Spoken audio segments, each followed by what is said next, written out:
అందరికీ నమస్కారం అండి. మా తోటలో మడి దున్నుతున్నాము. బెండకాయలు ఇంతకు ముందు దున్నేసినాము. టార్తో దున్నేసి గిన్నెలన్నీ పెట్టుకున్నాము. ఇప్పుడు మళ్ళా మడి రేపు నాటుతాము. అందుకని ఈరోజే టార్తో దున్నిచ్చి పాకమాన్ తోలుకుంటున్నాము.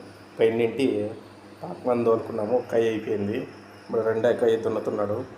దున్నినాక పాకమాన్ తోలుకుంటాము. ట్రాక్టర్తో ఫస్ట్ మెత్తగా దున్నుకోవాలి. నేలంతాను మెత్తగా దున్నుకుంటే మనకి మేలు. నాటుకుంటే ఎగ్గాని పాకమాన్ తోలుకుంటే ఎగ్గాని బాగుంటుంది. అందుకే గినార్లారిన బాగా మెత్తగా దున్నిస్తున్నాను. ఈ కై కొంచెం ఈ పక్క మిర్రగా ఉంది.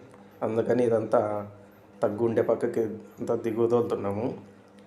అందుకని పాకమాన్తో ఎక్కువ ఈ మూల నుండి ఆ మూల వరకు నీళ్ళు కనబడుతుండే చూడ అటు సైడ్ ఆ నీళ్ళ వరకు ఆ నీళ్ళు ఉండేదంతా తగ్గాను. ఇది బురద బురద ఉండేదంతా మిట్టుంది. అందుకని మా అన్న నేను పాకమాన బాగా అదం బట్టి మూలకు తోలుతున్నాము. పాకమాన్తో ఎక్కడ తగ్గులుంటే అక్కడ తోలుకోవాలి.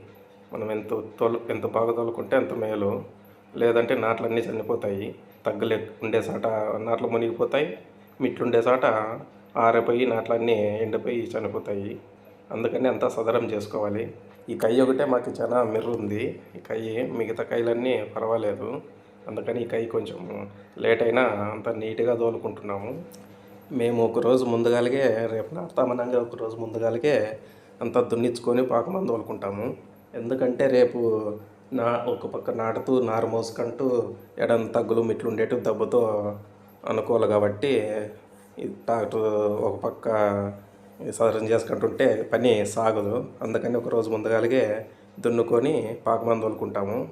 రేపు వచ్చేసి నాటుకుండేకి నారం పీకేకి నారు మోసేకి సరిపోతుంది. ఏదైనా తగ్గులు మిట్లుంటే సదరం చేసుకోవచ్చు. అందుకని ఒకరోజు ముందుగాలిగే అంతా తోలుకుంటున్నాము నీట్గా.